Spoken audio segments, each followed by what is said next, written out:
Setiap orang itu pasti punya shadow atau bayangan yang kita tuh coba umpetin dan gak mau orang-orang lain tuh tahu. Pernah gak kamu merasa ada konflik internal sama diri sendiri, merasa kosong, terjebak sama pola negatif berulang, misalnya attract hal-hal yang gak baik terus, atau mau kenal diri lebih dalam? Hai honey, wakey. Di video kali ini aku bakal jelasin apa itu shadow work, kenapa hal ini tuh penting buat ngubah hidup kamu jadi lebih baik, dan langkah-langkah yang bisa kamu lakukan yang pastinya langsung bisa kamu praktekin biar kamu terbebas dari pola lama dan nemuin potensi yang ada dalam diri kamu. Oke gini, mungkin saat ini kamu merasa iri kalau ngelihat ada orang lain yang lebih sukses. Bisa jadi itu karena ada keinginan dari dalam diri kamu yang belum terpenuhi. Atau mungkin kalau digali lebih dalam lagi, kamu tuh dulu waktu kecil suka dibandingin sama tetangga misalnya. Jadi tuh kamu merasa kesuksesan orang lain itu jadi ancaman buat kamu. Atau mungkin kamu takut ambil keputusan, overthinking. Mungkin kalau digali lebih dalam lagi, dari masa kecil kamu, ada orang tua yang suka kritik hal-hal kecil atau keputusan kecil yang kamu buat. Misalnya sekedar, adek kok pakai baju itu sih? Kan lebih bagus baju yang ini. Akhirnya secara nggak sadar, kamu jadi tumbuh dengan ketakutan untuk mengambil keputusan-keputusan ini. Nah, shadow work ini itu tuh bagian dari inner work, glow up buat jiwa, tapi versi yang lebih dalam. Masing-masing dari kita itu punya programnya tersendiri. Misalnya kayak cara berpikir, apa yang kita percayai, yang dipengaruhi sama mungkin pola asuh masa kecil atau juga pengalaman di masa lalu. Jadi shadow work ini tuh sebagai alat untuk nge-track diri kita lebih dalam, pahamin emosi dan juga luka batin yang ada yang mempengaruhi cara kita hidup dan mengambil keputusan. Kalau pola pikir kamu udah jadi lebih sehat, limiting belief udah diilangin, self-worth kamu bakal kebentuk dan akhirnya bisa menarik hal-hal yang kamu mau. Mau dari keuangan, kesehatan, karir, apapun. Embrace shadow ini bisa bikin kamu tuh bener-bener di energi full menerima dan menyayangi diri kamu sendiri. Coba deh gali sisi dari diri kamu yang terkubur itu, yang bikin kamu tuh berhenti atau ngeblok kamu. Kenali shadow kamu dengan pertanyaan ini. Coba yang pertama, apa hal yang bikin kamu tuh takut orang lain tahu tentang kamu? 2. Apa hal di masa kecil yang bikin kamu marah dan sedih?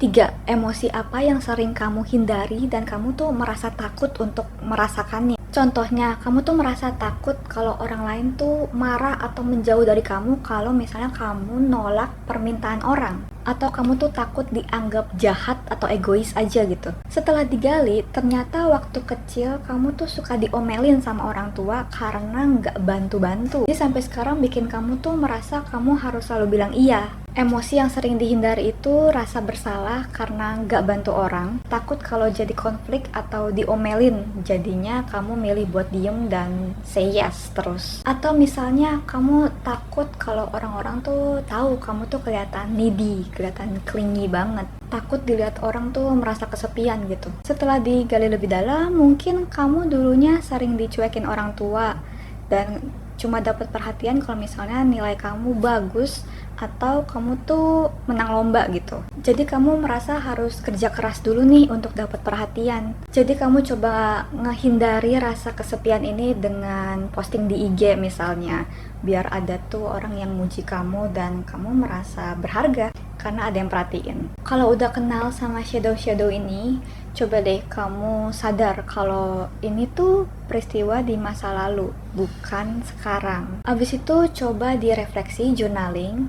Yang pertama, apa pikiran kamu tentang ketakutan itu benar? 2. Pengertian apa yang bisa kamu berikan ke badan kamu? 3. Hal apa yang bisa kamu lakukan agar respon kamu tuh lebih baik? Misalnya, kamu kan nggak berani say no nih karena takut ngecewain mereka, takut konflik. Karena ngecewain mereka, kamu jadi merasa nggak layak buat dicintai misalnya. Kamu bisa tantang pikiran ini, kayak misalnya, emang benar dengan kamu say no, kamu tuh jadi nggak layak dicintai? Enggak, karena aku nggak bakal bisa nyenengin semua orang. Aku nggak bakal selalu bisa nolongin semua orang. Kamu bisa bilang ke tubuh kamu, tubuh, dulu tuh memang orang tua suka marah kalau misalnya kamu nggak say yes, tapi itu di masa lalu, bukan sekarang. Dan kamu sekarang tuh aman untuk bilang tidak dan set boundaries. Terus next time kalau misalnya ada yang minta bantuan, coba pause dulu, terus mikir apa kamu benar-benar karena nggak mau ngecewain dia, atau karena kamu memang nggak merasa terbebani. Kalau karena memang kamu takut mereka kecewa, kamu bisa belajar untuk say no dengan sopan. Nah, contoh yang kedua, oke, aku sadar nih, aku merasa cemas karena nggak ada yang perhatiin. Aku sadar aku ngukur nilai diri dari reaksi orang. Emang benar harus diperhatiin orang dulu baru berasa berharga? Enggak, karena aku bisa kasih perhatian atau cinta ke diri sendiri tanpa perlu nunggu orang lain. Tubuh, kamu tuh layak dihargai apa adanya. Merasa kesepian itu hal yang manusiawi dan gak perlu nyalain diri karena butuh koneksi sama orang. Kamu sekarang aman. Terus next time kalau misalnya mau posting di IG, coba deh pause dulu terus mikir, apa ini aku bener-bener mau atau karena butuh validasi orang aja. Kalau cari validasi, mungkin kamu bisa alihin ke journaling atau meditasi, atau minta perhatian secara langsung dan sehat. Kamu bisa hubungin teman, pasangan, hari ini aku kesepian nih, ngobrol bentar yuk. Atau bisa kasih perhatian ke diri sendiri dengan self-care, kayak misalnya baca buku, jalan-jalan ke alam, nonton film kesukaan kamu. Oke Hani, mungkin rasanya aneh ya untuk ngubah kepercayaan yang selama ini tuh udah terprogram gitu di diri kita. Tapi penting untuk reprogram lagi cara pikir dan kepercayaan kita, yang akhirnya tuh berpengaruh ke tindakan kita dan cara kita menjalani hidup. Izinin diri kamu tuh untuk berani nerima identitas baru, kayak misalnya set boundaries atau say no kayak contoh tadi. Atau lebih sehat mengkomunikasikan keinginan kita, biar kita tuh jadi lebih sayang sama diri sendiri dan menerima diri seutuhnya. Hani, aku ngerti banget, mungkin pola asuh di masa kecil atau pengalaman masa lalu yang gak enak itu bikin kamu jadi diri kamu yang sekarang. Tapi walaupun itu gara-gara mereka, tetap kamu yang bertanggung jawab untuk healing dan memperbaiki ini semua, karena kamu juga layak buat bahagia.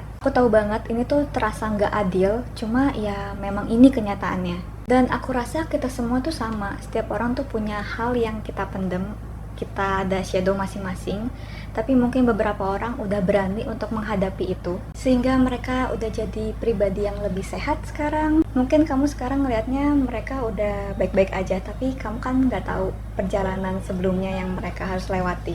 Enjoy aja perjalanan kamu, jangan bandingin diri kamu yang baru mulai sama orang yang udah di hari ke-100. Kalau kamu sama sekali belum pernah ngelakuin inner work, kamu bisa mulai dari situ dulu, karena shadow work ini sifatnya lebih dalam dan butuh keberanian buat ngegali diri kamu lebih dalam lagi.